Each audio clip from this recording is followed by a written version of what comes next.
Pertama tentu kami senang mendengar pemaparan dari Pak Menteri tadi. Menurut kami, dalam pandangan kami cukup komprehensif.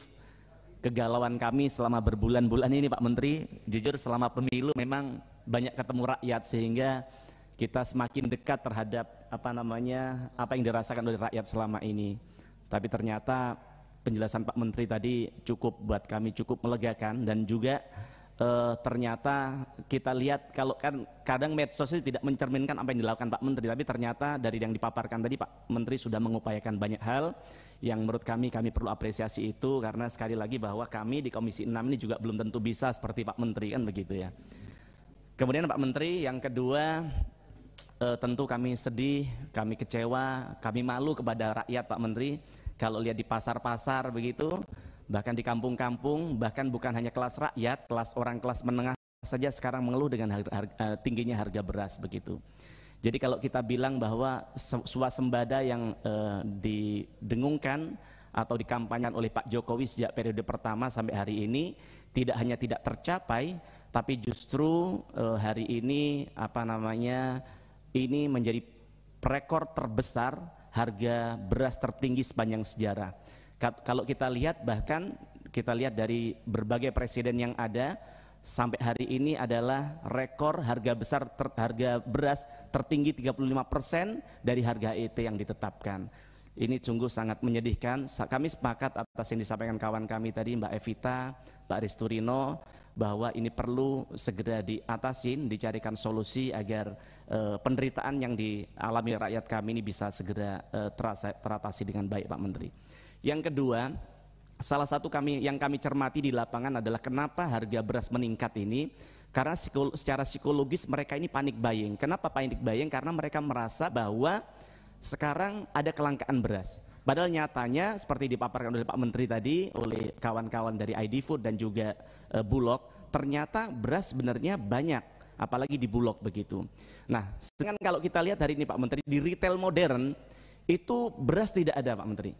Kami setuju dengan sampaikan Pak Menteri tadi bahwa masyarakat kita ini tidak mau makan beras Bulog, mereka maunya makan makanan bermerek tadi itu. Nah, yang itu adanya di retail modern. Nah, sekarang di retail modern itu barang itu nggak ada Pak Menteri. Nah, yang kami ingin tanyakan kepada Pak Menteri, apa yang akan dilakukan atau sudah dilakukan oleh Kemendak untuk mengatasin agar di retail modern ini agar segera tersedia, yang kemudian secara psikologis rakyat kita tidak lagi merasa bahwa beras itu tidak ada, yang kemudian mereka bisa membelinya dengan harga yang terjangkau. Kemudian yang selanjutnya Pak Menteri, tadi kawan kami menyampaikan soal operasi pasar. Kami merasakan kalau katanya operasi pasar nggak ada gunanya, enggak juga. Kami lihat di lapangan di tempat kami, operasi pasar cukup membuat para mafia beras itu mereka berhitung Pak Menteri. Kami mengapresiasi atas hal itu.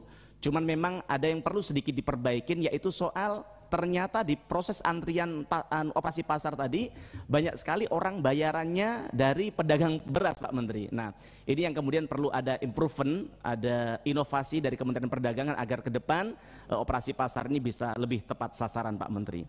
Dan selanjutnya soal DMO yang disampaikan Pak Menteri tadi, bahwa pada bulan Februari 2024 ini baru 41,2% Pak Menteri. Nah, kami ingin tanya kepada Pak Menteri, bagi kawan-kawan pengusaha yang tidak bisa menjalankan DMO itu apa sih punishment yang diberikan oleh Kementerian Perdagangan, dan apakah ada contoh nanti bisa disebutkan oleh Pak Menteri perusahaan yang tidak memenuhi DMO, punishment apa yang diberikan, atau misalnya izinnya dicabut itu sudah ada belum sih begitu, agar mereka tidak main-main lagi kepada Kementerian Perdagangan dan kepada pemerintah kita, agar kemudian minyak goreng ini bisa stabil di tengah-tengah masyarakat. Kemudian ini hanya sekedar mengingatkan bahwa harga telur hari ini sudah 33.000 di pasaran Pak Menteri. Kami tidak mau bahwa telur ini yang seperti bulan Mei tahun 2023 itu sempat di angka 40.000, tapi saya kok punya keyakinan insya Allah di tangan Pak Menteri ini bisa segera turun seperti yang sudah terjadi. Nah, kemudian untuk ID Food, ini untuk ID Food Pak, bulan Desember Pak Dirut, bulan Desember yang lalu Pak, beras itu masih 55.000 di pasar. Kami saat itu mendengar El Nino, mendengar bahwa ada kelangkaan beras per 55.000 5 kilo. bulan Desember.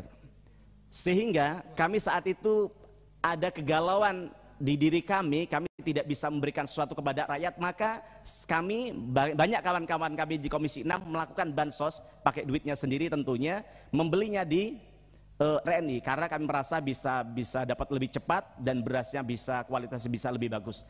Nyatanya di RNI harganya saat itu 80.000 Pak. Kami sedih, karena apa? RNI harusnya jadi stabilisator, harusnya jadi contoh buat rakyat, tapi ternyata akhirnya pedagang-pedagang di pasar ngerti harga di RRI ngawur, tidak takut-takut lagi menaikkan harganya.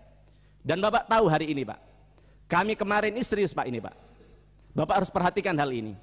Kami kemarin Pak, ini mau Ramadan, kami pasti ditunggu oleh rakyat kami, Pak Mufti, teman-teman yang lain, berbagi nggak beras pada kita, ya kan? Kita sedang langkah di pasaran.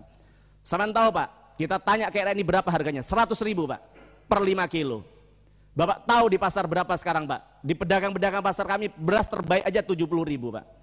Kalau Pak Menteri Perdagangan saja sudah berjibaku, berpeluh keringat menurunkan harga, tapi Bapak tidak ngasih contoh yang baik, tidak ada gunanya Pak semua ini Pak.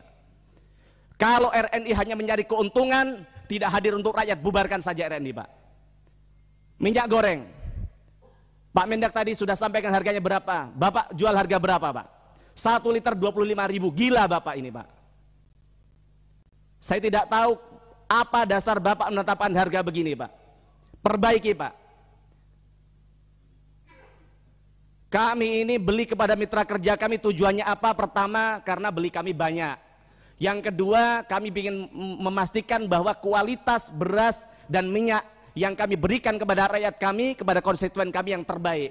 Tapi bukan kemudian dijirat oleh Bapak. Yang kedua, ini bisa jadi contoh yang presiden yang buruk buat rakyat kami Pak. Kemudian yang kedua untuk Bulog. Bapak tadi menyampaikan bahwa gabah di petani 7.000, Bapak bohong. Bapak tahu yang viral di media sosial, Bapak punya TikTok tidak? Punya Facebook tidak? Rakyat kita menjerit Pak. Mereka bilang bahwa harga mahal beras di toko-toko, di pasar-pasar, tapi gabah kami dibeli paling mahal 5.000 rupiah. Apa gunanya Bulog Pak? Malu kami di DPR ini Pak. Tidak ada yang bisa kami lakukan untuk rakyat. Oke Bapak 3 bulan di tempat ini. Sekarang kami tanya, kapan gabah tadi bisa benar-benar Bapak beli minimal sesuai dengan apa yang Bapak katakan Pak. Itu saja Pak yang kami tanyakan Pak. Kita sebagai manusia yang ditanya adalah integritas kita Pak. Kalau Bapak yang Bapak katakan bohong, yang Bapak katakan tidak sesuai dengan apa yang disampaikan dengan di kenyataan, maka akan dicatat oleh sejarah apa yang kita lakukan hari ini. Terima kasih. Terima kasih. Selanjutnya Pak Muslim. Terima kasih pimpinan. Assalamualaikum warahmatullahi wabarakatuh. Pimpinan dan teman-teman anggota Komisi 6, Pak Menteri, Pak Wamen, kemudian Pak Dirut RNI, Pak Frans, kemudian Pak Gani, PTPN 3, kemudian juga Pak Bayu Krisna.